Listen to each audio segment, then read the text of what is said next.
tous et bienvenue sur Farouk Academy. Alors, dans le cours d'aujourd'hui, on va repartir de celui qu'on a bossé la dernière fois. Donc, pour vous resituer, la dernière fois, on a travaillé sur une vue statique donc, qui nous montrait une image avec le nom du monument et la map, la carte derrière. D'accord? Donc, c'est une vue statique. Aujourd'hui, on va créer une liste, donc une application qui nous affiche une liste de monuments. Et donc le but, ce sera de pouvoir naviguer à travers ces différents monuments. Donc vous voyez que c'est une vue dynamique, donc en fonction du monument sur lequel je clique, donc j'ai le nom du monument avec son adresse, l'image correspondante et la carte derrière. Voilà. Donc pour ce cours, je vous ai préparé en fait le projet Xcode. Donc j'ai rajouté en fait plusieurs images et d'autres fichiers. Donc je vais vous mettre un lien pour que vous puissiez télécharger ce projet pour débuter le cours ensemble. Et donc c'est parti.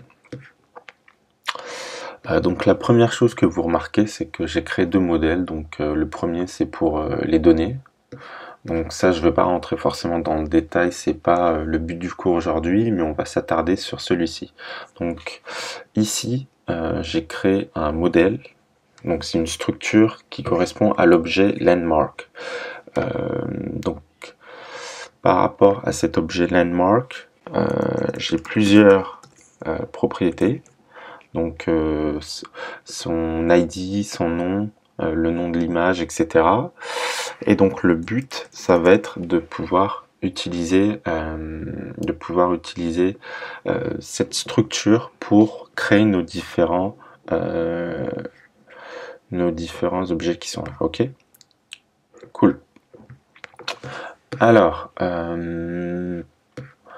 ensuite, j'ai créé un fichier JSON. Donc un fichier JSON en fait qui contient les informations des différents monuments, et donc le but c'est d'utiliser ces différentes informations et de les afficher au bon endroit correctement. Ok, donc vous allez comprendre par la suite. Et par rapport au cours précédent, j'ai changé le nom du fichier Content View en Landmark Detail. Ok, voilà. En fait, on va créer plusieurs vues. Donc le but, c'est de mettre des noms spécifiques pour pouvoir s'y retrouver correctement. Ok? Allez, on commence tout de suite. Donc la première chose qu'on va faire, on va créer cette cellule. Donc cette cellule, ok, individuellement. Et ensuite, le but, ce sera de l'incorporer dans une liste pour qu'elle puisse afficher tous les monuments. Donc tout d'abord, on va créer un nouveau fichier.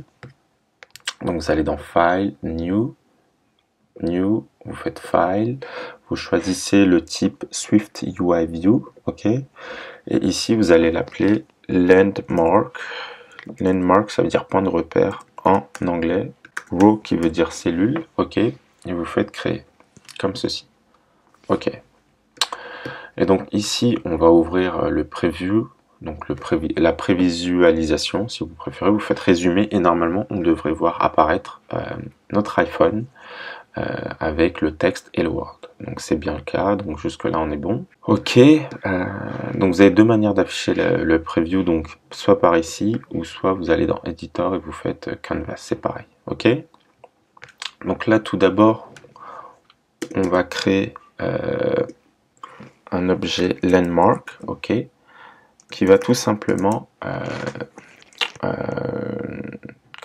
qui va tout simplement garder, si vous voulez, en lui toutes les données concernant un monument. Ok. Ok, donc comme là on a créé une nouvelle propriété, enfin un nouvel objet, tout de suite il est demandé par landmark row. Vous voyez que c'est bien ça. Ok, donc là on va écrire fix. Ok, et donc maintenant on veut faire appel à notre tableau, donc notre tableau qui contient toutes les données. Donc on va prendre le premier élément qui est 0 dans un tableau, Et donc en fait, si je m'explique, vous retournez ici dans Data, et donc Landmark Data, en fait, c'est un tableau, ok, qui récupère en fait toutes les données qui sont ici, d'accord? Donc ça, c'est récupéré ici, dans Landmark Data, et nous, ici, on veut le premier élément, d'accord? Donc je vais faire résumer. Et donc ensuite, ce que vous allez faire, c'est que donc vous avez vu ici, je vais retourner sur le simulateur. Ici, en fait, vous voyez dans la cellule, on a un objet image et on a un objet texte. Donc, on va les mettre dans un seul bloc. Donc, ça va être un bloc horizontal puisqu'il est comme ça, puisqu'il est à l'horizontale. Donc, ce qu'on va faire ici, c'est que vous allez incorporer l'objet texte dans un H stack, ok? H stack, donc H pour horizontal et stack pour bloc.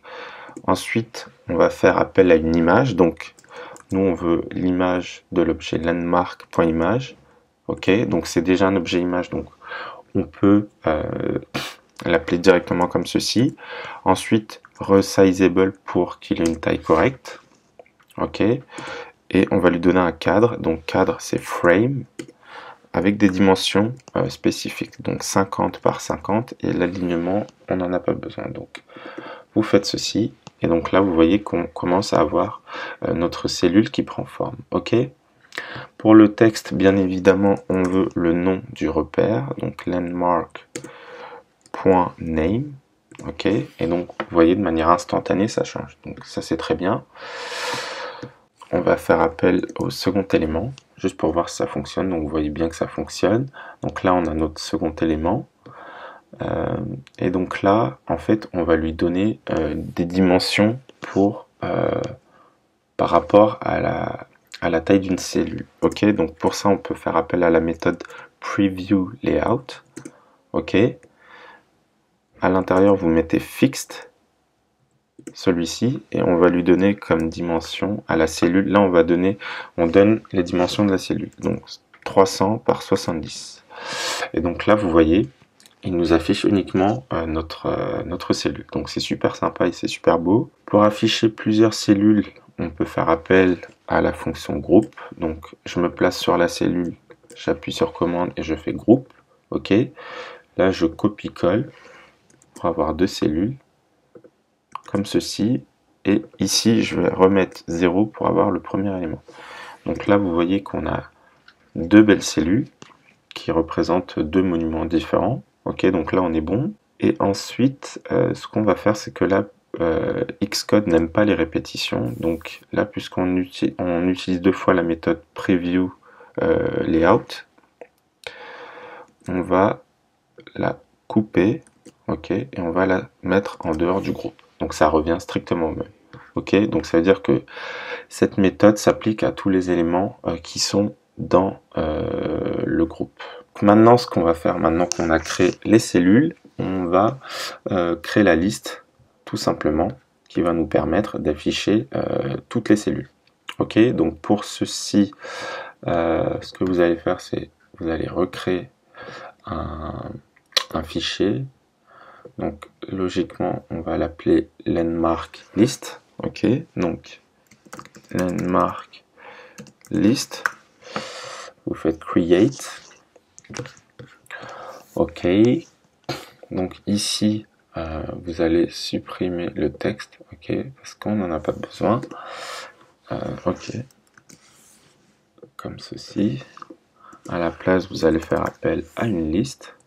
Un objet liste plutôt. Un objet liste, vous ouvrez les accolades.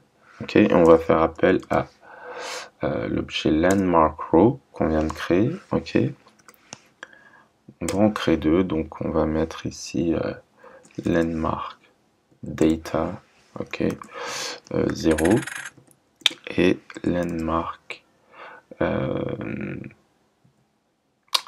row toujours pareil, landmark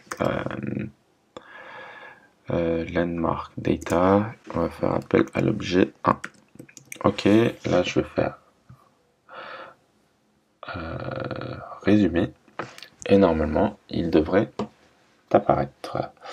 Vous ferez attention on met jamais de virgule dans une liste, et pareil pour un groupe, on met jamais de virgule parce que c'est vraiment malgré tout deux objets distincts. Ok, alors que par exemple dans un dictionnaire, dans un tableau, il faut mettre une virgule parce que c'est l'objet, c'est le tableau, d'accord.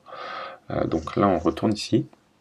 Ok, et donc maintenant ce qu'on va faire, c'est que au lieu d'indiquer un par un les différents éléments, on va créer une liste en fait qui ira elle-même récupérer tous les monuments pour les afficher. Donc ça, pour cela, ce qu'on va faire, c'est qu'on va retirer ça. Ok, et ici, ce qu'on va faire, c'est qu'on va aller ici et ouvrir la parenthèse pour aller chercher celui-ci. Ok. En gros, on a besoin de data et ID. Donc data, ça va être tout simplement le tableau, donc landmark, data. Vous voyez ici, on a les crochets, donc ça montre bien que c'est un tableau. Ok. Ici, vous mettez un anti-slash. Ok, donc vous faites option, shift et slash. Et point, vous mettez ID. Ok, d'accord. Et la partie qui suit, en fait, on n'en a pas besoin. Donc ça, je le supprime jusqu'à ID. Ok. Et ici, vous allez mettre, donc c'est un peu laborieux, vous allez écrire landmark in, comme ceci. Ok. Cool. Et donc là, on va créer un objet landmark row, tout simplement, de type landmark, enfin avec un paramètre landmark, et ce sera notre landmark d'ici, ok, tout simplement. Et normalement, vous voyez, de manière instantanée, on a tous les éléments qui sont affichés, donc c'est plutôt pas mal. Donc, pour simplifier le code et enlever cette partie identifiant, ok, parce que ici en fait on a un ID, ok, et donc ici je l'avais mis aussi, donc on a un ID. Pour s'en passer, ce qu'on peut faire, c'est que en fait landmark ici, on va mettre qu'il est identifiable. En gros, plus besoin de l'indiquer dans les paramètres. Ok, donc puisque j'ai mis ça ici, je peux l'enlever ici. Ok, comme ceci. Voilà, et donc ça revient à la même chose. Je fais résumer, et donc vous voyez que ça fonctionne toujours. Donc ça, c'est plutôt pas mal. Maintenant, ce qu'on va faire, c'est que en fait, pour le moment, on peut pas cliquer sur les différentes cellules. Donc ce qu'on va faire, c'est qu'on va créer une fonction navigation, ok, pour pouvoir passer de la liste à la vue détail. Donc en gros, je vous le montre dans le simulateur. Donc en gros, le but, c'est de quand je clique, eh ben, je passe dans la vue détail, ok. Et donc c'est cette navigation, cette fonction de navigation qu'on va créer tout de suite. Donc pour cela, dans landmark list déjà, il faut créer cette navigation. Donc vous allez mettre navigation view comme ceci. Vous ouvrez les accolades, ok. Et donc là, vous allez couper ceci et le mettre ici, comme ceci, ok. Donc ça, vous pouvez tout remettre bien. Donc là, on est bon. Si je fais résumer, normalement, vous allez voir, j'ai la navigation qui va apparaître ici. Voilà, donc ça c'est la navigation. Maintenant, on va lui donner un titre, forcément. Donc, vous allez le mettre ici. Donc, navigation bar title, ok. Ici, vous allez mettre texte. Tac. Donc, tac. Ok. Et là, vous mettez landmarks Paris. Ok. Et normalement, de manière quasi instantanée, ça devrait apparaître. Voilà. Donc, on a donné un titre à notre navigation. Jusque là on est bon, par contre on peut toujours pas aller dans la vue détail, donc pour ça il faut faire appel à navigation link, ok, avec une destination. Donc la destination grosso modo c'est quel va être le type de la vue de destination. Donc nous on va mettre que ça va être landmark detail, tout simplement, c'est la vue détail, ok.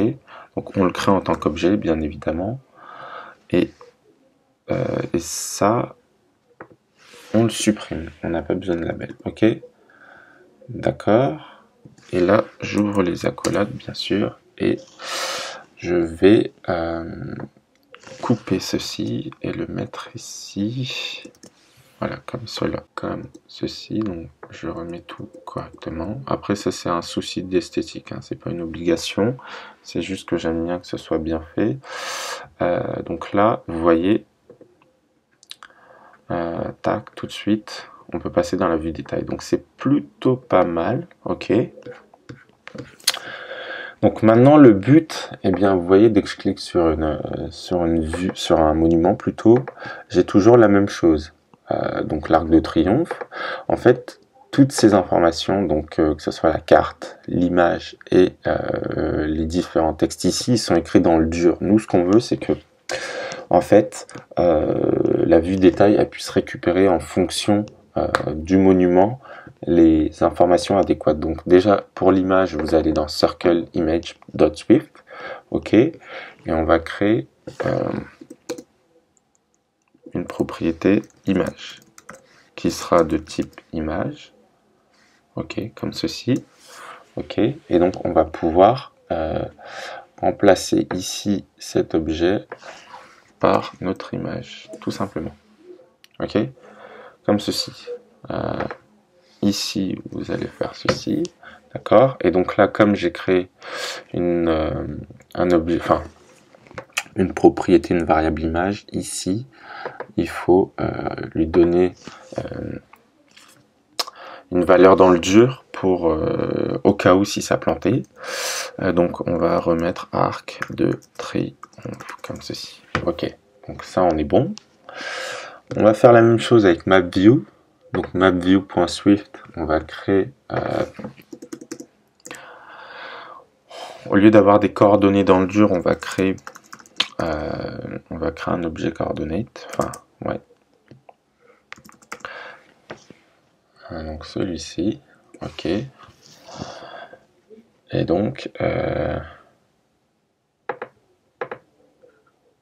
on peut le retirer d'ici, ok. Donc ceci, par contre ici il faut l'indiquer, et là on va écrire landmark data, on prend les coordonnées du premier objet, point location coordinate. Cool, on est bon, on est bon, on est bon.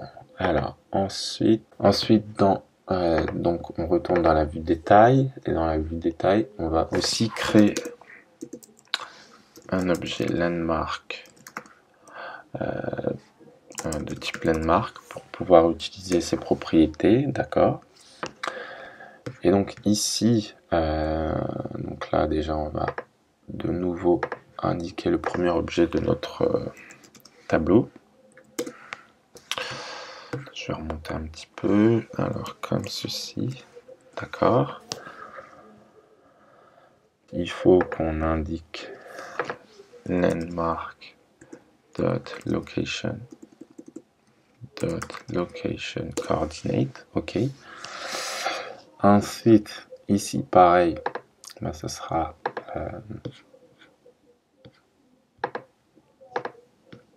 ici ça sera landmark.image, ok, comme ceci. Du coup ici ça sera landmark.name, bien sûr. Ici landmark.adresse, donc en anglais il y a 2D à adresse, et ici landmark.city. Voilà, Donc je vais faire résumer. Ok, alors il y a un truc qui est pas bon.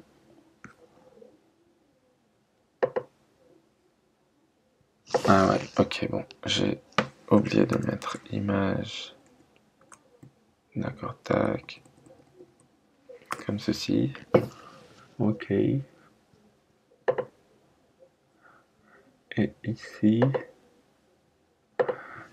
je vais mettre landmark. Ok.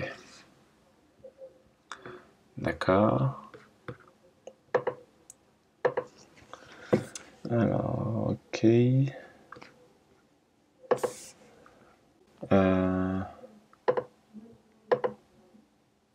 Ici, dans Send Delegate, donc ce qu'on veut afficher maintenant, c'est plus la vue détail, mais c'est la liste. Donc c'est landmark list. Ok. Et donc normalement, si je retourne là et dans landmark list, si je fais try again, on devrait avoir, ok, donc on a notre application et lorsque je clique, ça donne bien les bonnes informations. Cool. Alors je check bien. Je vais vous montrer autre chose. Donc dans landmark list, en fait, le preview, on peut en afficher plusieurs. Ok, donc pas forcément un seul, on peut en afficher plusieurs, comme ça vous permet tout de suite de voir si votre design est correct ou pas. Donc pour ça vous faites appel à une propriété, à une méthode qui s'appelle preview device, ok, de type preview device, ok, et ici vous allez mettre raw value, et donc vous écrivez le nom de l'appareil que vous voulez afficher, mais vraiment comme c'est indiqué ici. Donc vous écrivez tout pareil qu'ici, d'accord. Donc pour afficher plusieurs appareils, vous pouvez faire appel à for each, comme ceci, ok. De type donc celui-ci, ok. Donc ici vous allez créer les différents appareils que vous voulez montrer. Donc le premier c'était un iPhone SE, ok. Ensuite un iPhone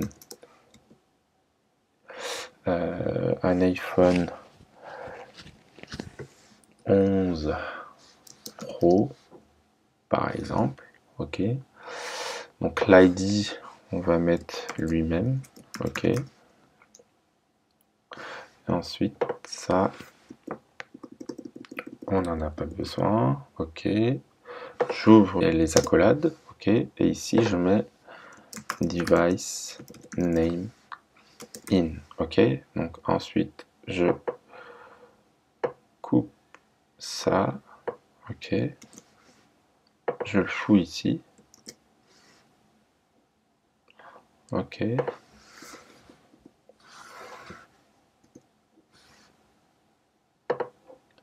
Comme ceci. D'accord. J'ai pas fini, hein, alors.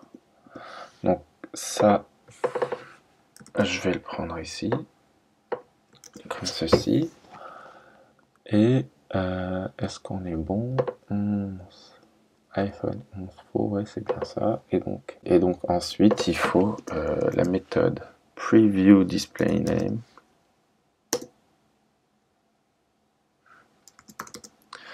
Pour afficher les différents simulateurs. Normalement. Alors, donc, si je fais que je réouvre, je pense pas que résumer. Ah, voilà, ça fonctionne enfin. Ok, parfait. Donc là, vous voyez, on a les deux appareils. Donc ça vous permet de voir votre application sur les différents appareils. Donc c'est plutôt pas mal. Ok. Donc voilà, c'était le cours d'aujourd'hui. J'espère qu'il vous a plu. N'hésitez pas à mettre un pouce. Le prochain cours arrive aussi. Donc on verra d'autres fonctionnalités qu'on peut rajouter, notamment afficher uniquement les endroits préférés, etc. Donc ça sera pour le prochain cours. J'espère que celui-ci vous a plu. Je vous dis à la prochaine et je vous souhaite une bonne journée les amis. Ciao.